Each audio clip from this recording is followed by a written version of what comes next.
నమస్తే, నేను ప్రశాంత్. టీడీ ప్రభాకర్ డిఎస్పీగా పనిచేసినప్పుడు మరి ఏం జరిగింది గతంలో, దీని గురించి అయితే మాట్లాడేందుకు ప్రస్తుతం మనతో పాటు టీడీపీ స్పోక్స్ పర్సన్ సూర్యదేవరలత గారు ఉన్నారు. నమస్తే మేడం.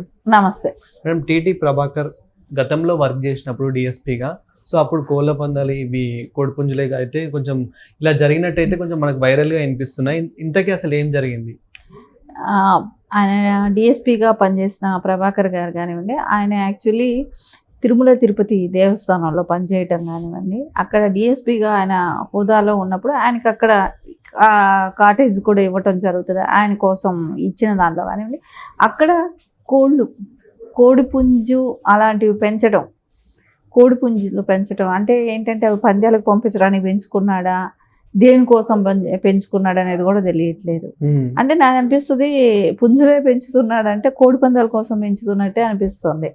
దానికంటే స్నానం చేయించటం, దానికి ఫుడ్ పెట్టడం, దానికి ఏమో హోంగార్డులను వాడుకోవటం, సో వాళ్ళతో వాటికి పనులు చేయించడం, కోళ్ళు పెంచడం కూడా పాపం హోంగార్డులు అంతే అయ్యింది. అంటే ఆయనకి ఏంటంటే ఇంకా జగన్మోహన్ రెడ్డికి వినయం విధేయతలతో ఉండటం మూలాన ఆయన అక్కడ పోస్ట్ వేయించుకోవటం, అది ఆ పోస్ట్ వేయించుకున్న తర్వాత ఆ కోళ్ళు పెంచుకోవటం కానివ్వండి, ఎవరు ఏమీ అడగరు నన్ను అనే దాని మూలాన, అంటే ఆయన ఉద్దేశం అది, నన్ను ఎవరు ఏమీ క్వశ్చన్ చేయరు, నన్ను ఎవరు అడిగే వాళ్ళు లేరు అని చెప్పి 2019 నుంచి 20 వరకు ఆయన కోళ్ళు పెంచుకోవటమే కానివ్వండి ఇవన్నీ చేశాడు. అది కూడా కాకుండా అక్కడికి వచ్చే భక్తులకు కూడా ఇబ్బందిగా ఉండేది. ఆ కోళ్ళు అరుపులే కానివ్వండి, అక్కడ అవి విసర్జించిన తర్వాత అదంతా స్మెల్ రావటం కానివ్వండి, ఎప్పుడు కూడా తిరుపతి కొండపైన వచ్చి తిరుమల దేవస్థానం దగ్గర అంతా కొంచెం పరిశుభ్రంగా ఉంటుంది. ఇలాంటివి ఇవన్నీ కూడా కోళ్ళు కానీ ఇట్లాంటివి ఎవరు కూడా పెంచుకోరు, ఇవి చేయరు. అప్పుడున్న ప్రభుత్వంలో ఎవరు కూడా ప్రశ్నించలేదా? అంటే ఇప్పుడు వాళ్ళ ఉద్దేశం ఏంటి, అక్కడ ఉన్న ప్రభుత్వంలో ఉన్న వాళ్ళే ఈవోలే కానివ్వండి, చైర్మన్ లాంటి వాళ్ళే కానివ్వండి, వాళ్ళందరికీ అక్కడ ఒక దేవుడి మీద నమ్మకం లేని వ్యక్తులు కదా, హిందూ మతం మీదే నమ్మకం లేని వ్యక్తులు. ఇంక వీలాంటి వాళ్ళు మరి ఏంటి విచ్చలవిడిగా సాగుతాయి. ఏమో కోళ్ళు కూడా కోసుకొని తిన్నాడేమో చెప్పలేము. ఇంకా ఆ కోళ్ళు పెంచాల్సిన అవసరం ఇక్కడ ఎవరికి ఉండదు, అక్కడ ఎవరు పెంచరు. ఈయన కోళ్ళు అక్కడ పెంచాడనంటే కోళ్ళు కోసుకు తిన్నాడా, లేకుంటే అవి పందాల కోసం పెంచావా, దేనికోసం పెంచావు? అసలు అట్లీస్ట్ పాల వాళ్ళకి కూడా బిల్లు ఎగ్గొట్టాడంట, 9 నెలలు పాల బిల్లు ఇవ్వలేదంట. సో అది అడిగాడని చెప్పేసి వేరే చోటుకు రమ్మని చెప్పి అతను వెహికల్కి ఫైన్ వేశారంట, 2000 రూపాయలు ఫైన్ అంట. అంటే క్వశ్చన్ చేస్తే ఏమైనా చేస్తాం, మీరు ఎవరు క్వశ్చన్ చేయడానికి లేదు అన్న రకంగానే చేశారు. ఇవన్నీ అధికారులకు తెలియకుండా అయితే కాదు.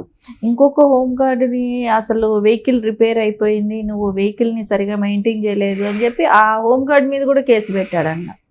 అతని మీద అనవసరమైన పని ఒత్తిడి ఎక్కువ కలిగించడం, ఇబ్బంది పెట్టడం, ఇవన్నీ చేసి అతని వెహికల్ చెడిపి, ఇప్పుడు ఏదైతే పోలీస్ వెహికల్ ఉందో అది చెడిపోతే కూడా కారణం అతనే అని చెప్పేసి అతని మీద కేసు పెట్టడం కానివ్వండి.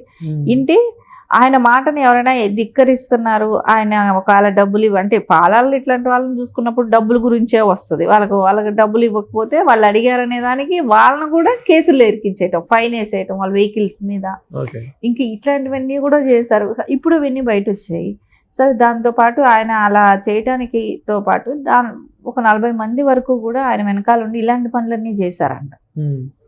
సో ఇప్పుడు అవన్నీ కూడా బయట వస్తున్నాయి కదా. ఓకే, ఇప్పుడు వాళ్ళ మీద ఏమైనా కేసు అయిందా, కేసు అయ్యే అవకాశం ఏమైనా ఉందా? ఎందుకంటే అది చేయడం తప్పు కాబట్టి, సో ఇలా తప్పు చేశారని చెప్పేసి ఎవరైనా కేసు పెట్టడం అలా జరిగింది? ఇప్పుడు విషయం అంటూ బయట వచ్చింది, ఇన్వెస్టిగేషన్ జరుగుతుంది. ఏం జరిగింది ఏంటి అనేది అయితే మొత్తం బయట తీస్తారు. సో ఆయన వెనకాల ఇంకెవరెవరు ఉన్నారు? ఇప్పుడు కోళ్ళు అక్కడ వరకు తీసుకురావడానికి ఆయనే ఏమి కింద నుంచి పైకి తీసుకురాలేడు. సరే, పైకి తీసుకొచ్చి ఈ కోళ్ళని ఏం చేస్తున్నాడు? ఒకవేళ అక్కడే చంపి తింటున్నారా, చంపినాడెవడు, కోసినాడెవడు, ఇంక ఇదంతా ఇన్వెస్టిగేషన్ వస్తుంది. సరే, ఒకవేళ కిందకి తీసుకెళ్ళి కోడి పందాలు పెట్టటమా, ఏం జరుగుతానింది, అక్కడ ఎందుకు కోళ్ళు పెంచాయి, ఇది ఎందుకు వచ్చింది, ఇవన్నీ అయితే ఇన్వెస్టిగేషన్ జరుగుతుంది. ఎవరైతే తప్పు చేశారో ఇప్పుడు పోలీసులని ఆ పోలీసులకే పడినట్టే అయ్యింది. అక్కడ హోంగార్డులను కూడా అంత ఇబ్బంది పెట్టాడు అని అంటే ఆయనకి ఒకే డిపార్ట్మెంట్ వాళ్ళే కదా, పోస్టులలో తేడా ఉండొచ్చేమో కానీ డిపార్ట్మెంట్ అంతా ఒకటే కదా.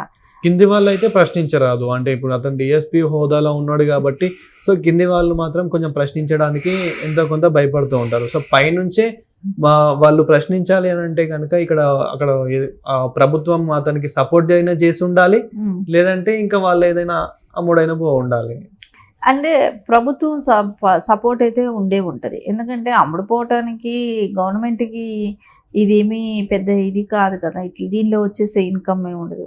వీళ్ళకి ఏంటంటే వీళ్ళకి ఒక ప్యాషన్ ఉంటుంది.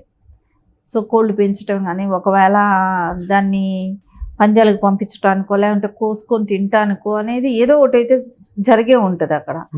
దాన్ని జరగటానికి నేను డ్యూటీలో ఇక్కడ ఉన్నాను కదా, నా ఇష్టం అంటే తిరుమల అనేది అక్కడ కూడా నేను కోళ్ళు పెంచుకొని తిన్నానని చెప్పుకోవటానికి ఆయన ఇంట్రెస్ట్ చూపెట్టాడు అన్నట్టే కనపడుతుంది. ఇక్కడ కోళ్ళు విషయంలోకి వచ్చినా కూడా వీళ్ళు ఏవైతే చేయకూడదో తిరుపతి కొండ పైన అవన్నీ కూడా చేసేసారు.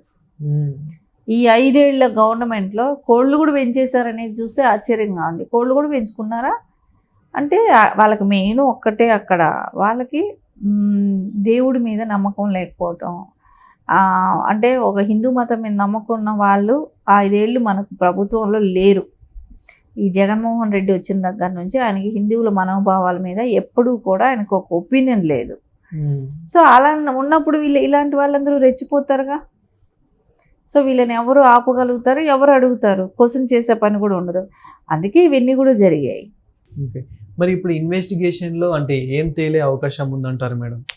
ఇన్వెస్టిగేషన్లో ఏముంటుంది, ఇప్పుడు ఆ కోడ్లు ఎవరు కొనుక్కొచ్చారు, ఎందుకు పెట్టుకొని ఉన్నారు, ఎవరు దాన్ని క్వశ్చన్ చేయలేదు. ఇప్పుడు వాళ్ళ పై అధికారులు కూడా ఉంటారు కదా, వాళ్ళు కూడా ఎందుకు పట్టించుకోలేదు. అప్పుడు గతంలో ఉన్న బోర్డు వాళ్ళు ఎందుకు వదిలేశారు, ఆఫీసర్లు అక్కడ కూడా లోకల్గా ఉన్న ఆఫీసర్లు ఉంటారు, వాళ్ళకి తెలియదా, తెలిసి మీరు వదిలేశారా, ఎందుకు వదిలేశారు, ఇవన్నీ ఉంటాయి. సో ఇప్పుడు దీని మూలాన 40 మంది వరకు బయట వచ్చే అవకాశం ఉంది, అంటే ఈవోతో సహా. సో ఆయనతో సహా 40 మంది బయట వచ్చేటట్టు ఉందంటే ఏ రకంగా వీళ్ళు అందరూ కలిసి చేసిన పనిగానే కనపడుతుంది. అంటే తెలియకుండా అయితే ఉండదు. ఇప్పుడు అక్కడ జరగకూడని పని ఒకటి జరుగుతూ ఉంది అన్నప్పుడు ఏదో ఒకటి తెలిసిపోతుంది కదా, జరగకూడదు అట్లాంటి పనులు ఆడ చేయకూడదు, చేస్తున్నారు అంటే తెలిసిపోతుంది. కానీ ఎందుకు చేస్తున్నారు, అక్కడ దేని మూలం చేస్తున్నారు అంటే అక్కడ పవిత్రత చెడగొట్టాలి.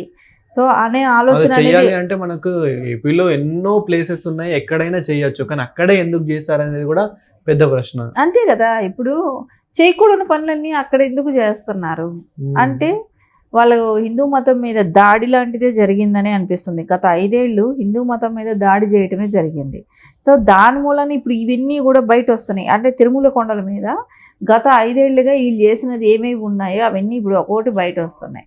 అంటే వాళ్ళకి హిందూ మతం మీద ఓపెన్గా దాడి చేసినారు ఇన్ని రోజులు కూడా. సో ఇప్పుడు అవన్నీ విషయాలన్నీ మనకి ఇప్పుడు అర్థమవుతున్నట్టే కనపడుతుంది. Thank you madam. నమస్తే.